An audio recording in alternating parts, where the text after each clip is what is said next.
It's blue.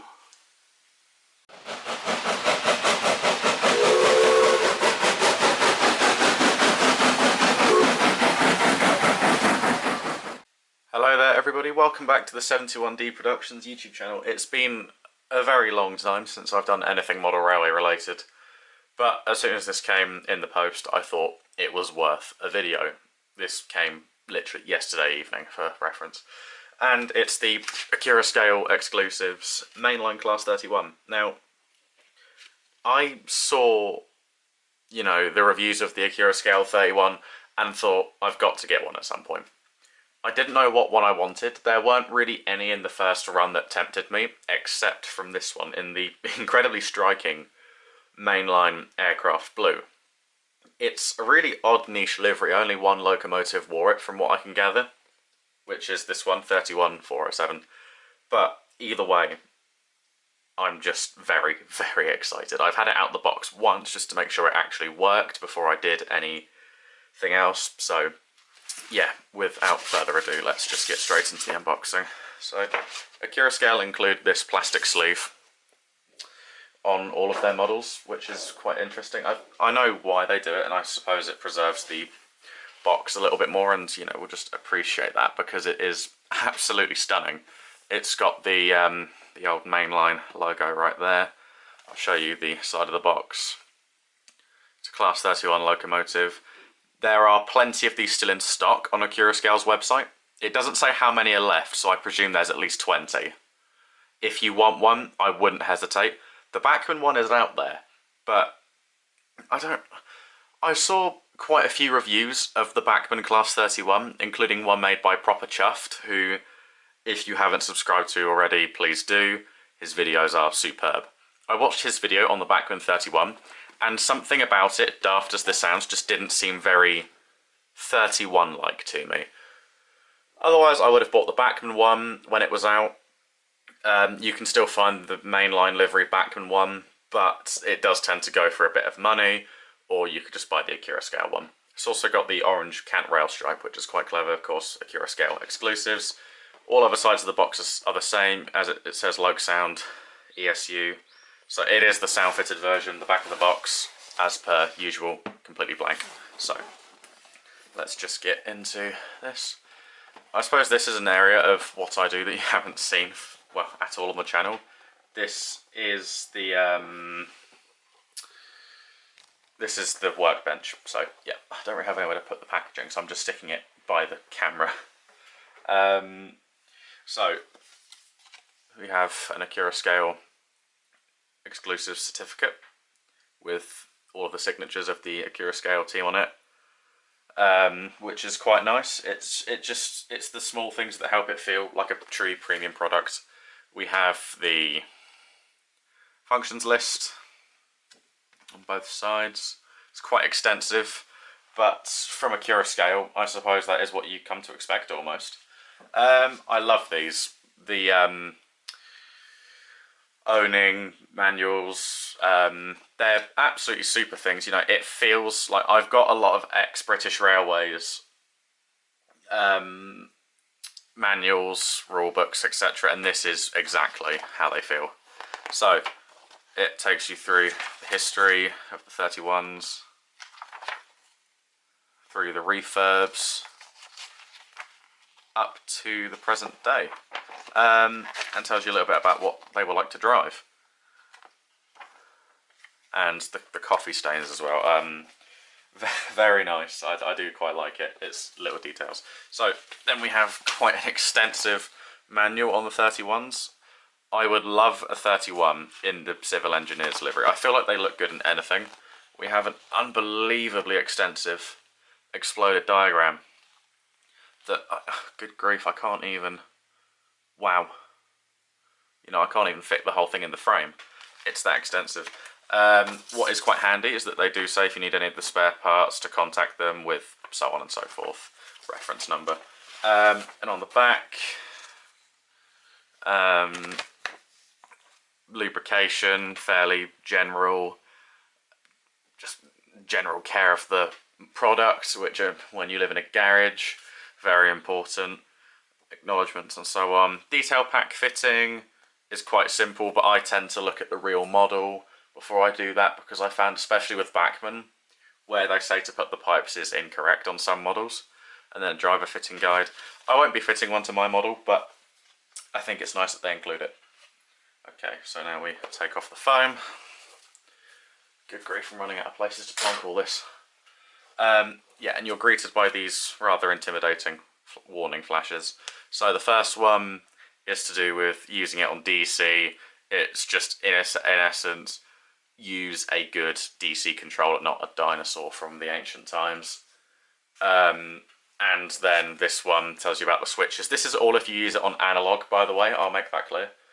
I haven't had to fiddle with any of the switches on any Accurascale locomotives. I only have two others. I have a Great Western Manor and a Class 37, both of which are superb, but the main event is right here. And that blue, I'm not sure how well the camera's going to detect it, but it's incredible. It's absolutely stunning. I'll just plonk packaging over there. Wow, it really is a looker. So there's a detailing pack in there, quite extensive, snow plows, air pipes. Believe there's some dummy screw links in there. What I've started doing with my diesel locomotives is fitting detail at one end and a coupling at the other, just because I like the way they look with all the pipes dangling about. I just think it adds a lot more character to the locomotives. So yeah, that's just personal preference. I will be fitting a lot of the detail, but it's really extensive, and the snow plows are super. My Class 37 has them fitted. What's great about them, unlike the Bachmann snowplows, the Bachmann snowplows fit into the NEM socket, so you can either have a coupling or the plows. Accurascale fit them. They basically fit around the pocket with a pair of lips, which is so clever. It really, really is. And it makes the model, well, it makes fitting the detail that much easier. And I wish you could buy the plows, because I would fit them to my other diesels. So, Accurascale, if you're listening, I want to buy some snow plows. I don't want to buy 100 locos to get all the snow plows, because that's incredibly impractical. It's very tightly in there. It's got a pair of sleeves that protect the roof, and I'll just plonk it out. I'll take the clamshell, ice cube, whatever. Good grief, it's a tight fit, which I'm not complaining about. It means the model's snugly in there, and here it is. It's comparatively lighter than the Class 37. It feels a lot lighter. However, to be honest, that isn't necessarily something that bothers me. It's still perfectly fine. You know, this thing isn't going to struggle to pull a modest load. I mean, these were only Type 2s in real life, so they wouldn't have pulled particularly heavy trains. And this particular Class 31, from my research on it, very rarely pulled more than a single observation saloon.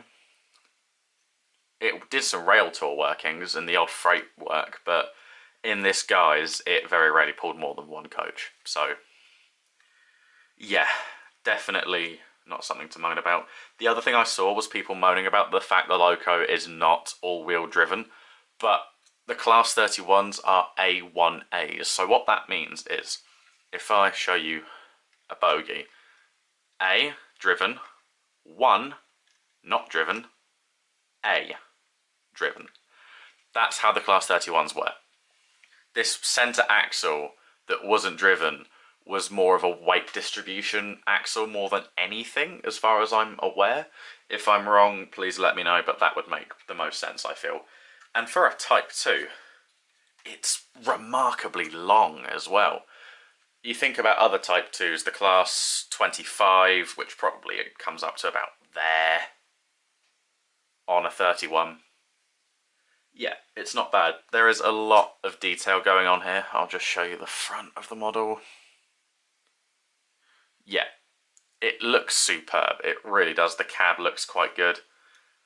There are a lot of interesting DCC functions I've read up on as well.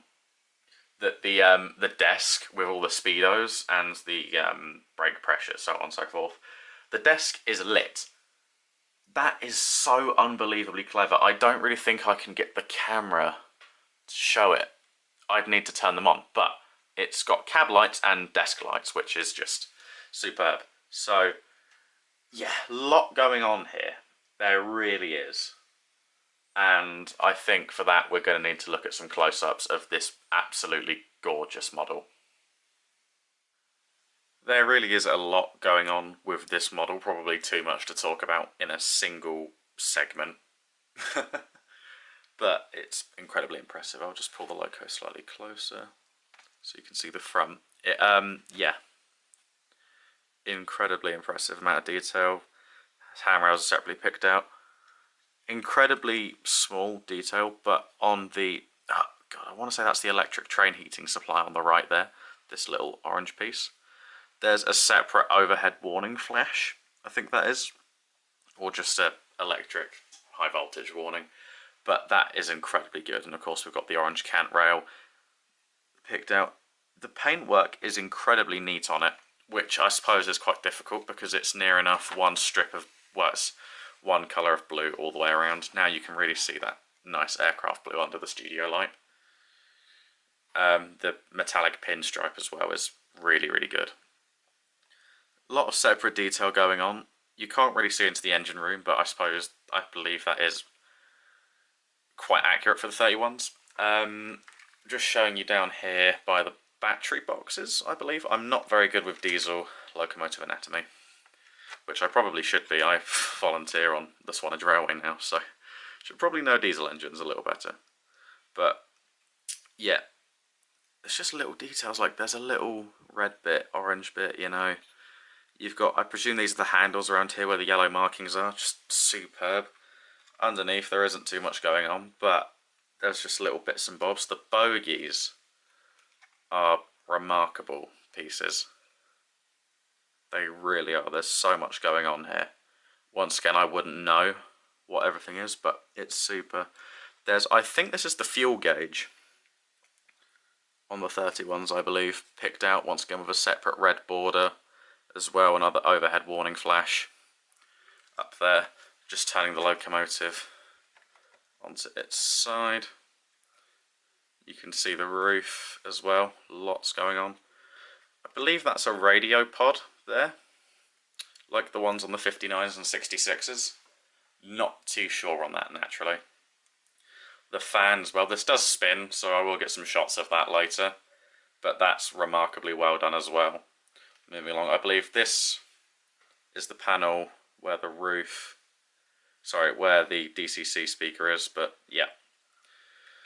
It's not DCC speaker, sorry, DCC socket. Yeah. It's an absolutely remarkably well-detailed model. There's just so much going on every single side of it. I'm not sure if there's anything different on the other side, but no, seems to be about the same to the naked eye anyway. Once again, you've got your ETH supplies down here, I think they are. And I think the model will look a lot better when one of these couplings, like, it doesn't really matter because the 31 is the same at both ends, but once that is off and has a lot of the pipework fitted, I think it will look a lot better as well. So here it is on the layout at last, the mainline Accurascale Class 31. Now, as mentioned, I did buy the sound-fitted version, as I do with practically all of my locomotives now. I just find it easier to buy them factory-fitted. If I don't like the factory file, I get it reblown, which I haven't actually had to do with any locomotive. I have a whole plethora of diesel locomotives now. Things have changed a great deal. But yeah, and the Accurascale, Accura Thrash, I believe they call it, Class 31, is absolutely no different. So, we will run through the list of functions now. So first things first is to turn the headlights on. Those marker lights on the top feel remarkably dim. I know they were in real life, but you can barely tell that they're on or off. I'll turn them on and off again. Yeah, you just wouldn't know. But that's neither here nor there. The main headlight on the locomotive is, of course, the spotlight beneath, which is a nice cool white. maybe a tad too cool. Maybe it should be a little bit warmer. I don't know. I can't find any photos of the locomotive running with it on to find out. But for reference, the Accurascale Class 37's high intensity headlight is a lot warmer than that, which is interesting. Maybe it's accurate. So the locomotive does have a cold start mode, so I will use that instead of the regular startup, just to really show off what this locomotive can do.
It's absolutely super. I love it to bits. So I'll run you through the rest of the functions now. Function 2 is a brake. A lot of Bachmann and Accurascale locomotives have brakes enabled, which is quite interesting. In essence, it brings the locomotive to a stop a lot faster than letting it coast almost to a stop. The 31 does have light engine and heavy train modes, which is quite interesting. But either way, it's neither here nor there. The locomotive's fan is constantly on. You can't turn it on or off. The only way it turns on and off is when you start and stop the engine. It's constantly spinning. I'll put some footage up of it now going. It's really cool. And it turns quite quickly on the cold start mode, of course, you know, trying to get the engine going. And as you apply more power or decrease the power, it starts and stops, gets faster and slower. So function 3 is a high-pitched, it's the high tone. It's on a constant loop, you can play it for as long as you want. And then 4 is the low tone. Function 5 is heavy train mode. What in essence this means, I believe it makes the locomotive sound like it's working harder when starting, and when slowing down it will also come to a lot slower of a stop, as if it were pulling a load. Function 6 does the exact opposite. It's light engine mode, or almost a shunting mode, I suppose. Function 7 is drive hold. I'm not exactly sure what this does. If anybody knows, please let me know down below. Function 8 is the cold start, as I've already demonstrated. Function 9 is a two-tone horn, which is quite nice. Function 10 is the cab door slamming. Function 11 is a flange squeal, which I think is like a lot of Accurascale and the Cadillac Class 56, which is an incredible model in its own right. It is, I think it picks up through a sensor, a hall sensor I believe it's called, so I can't demonstrate that right now, but I will hopefully during the running session. So function 12 is a short high tone, and 13 is the opposite. Function 14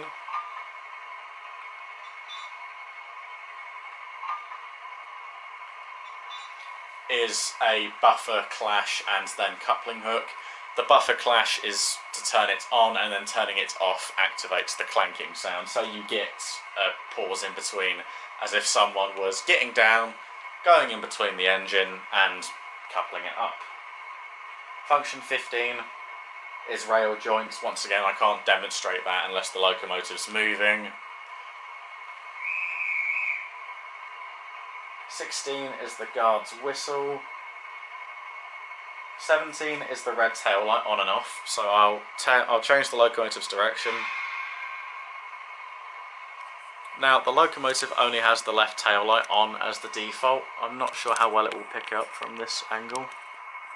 Yeah, you might just be able to see it's on, but if I activate 17, it goes off, which is of course more prototypical for pulling a train. Function 18 is the headlight on and off, so I'll have to turn the engine around for that.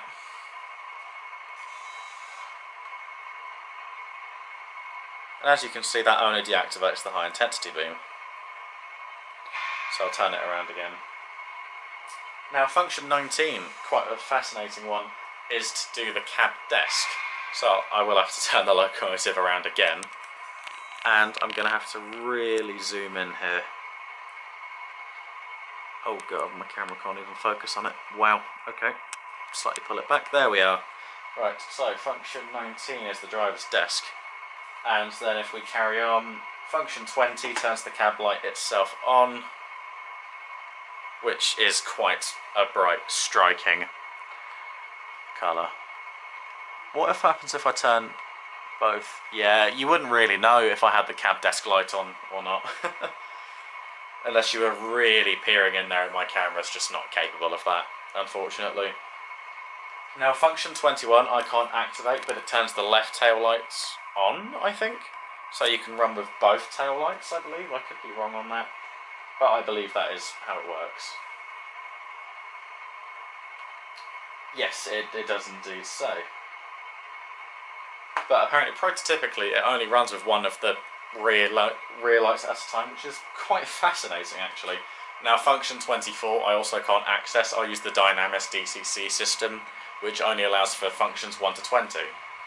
So, unfortunately, I can't demonstrate the Spirax valve ticking over, but rest assured, it is quite good. You can hear it as the locomotive turns the engine off. So, how does it crawl? Let's find out.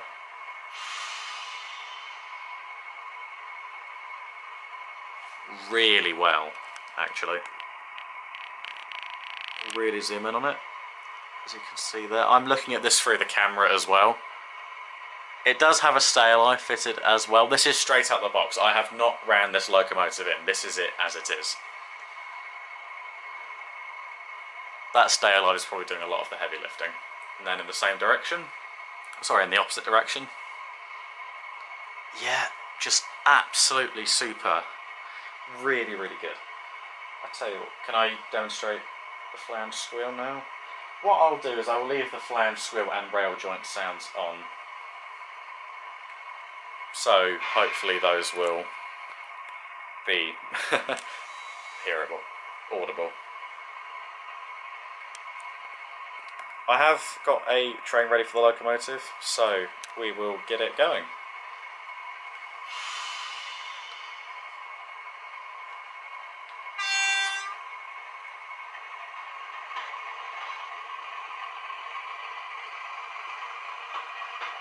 You can hear the rail joint sound now.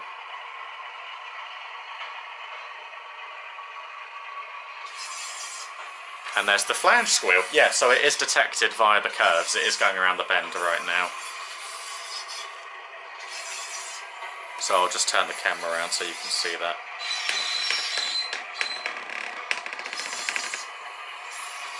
Yeah, there you go. Remarkable, really. And it is just showing how advanced models have become. I'm going to turn that flange squeal off because it is incredibly annoying.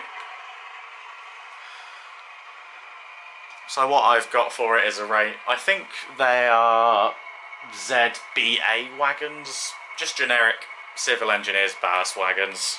But I think for the locomotive in this condition, they're quite appropriate. Okay, I've now equipped the heavy train mode, so hopefully this will sound quite good.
Well, there you have it, the absolutely remarkable Accurascale Class 31.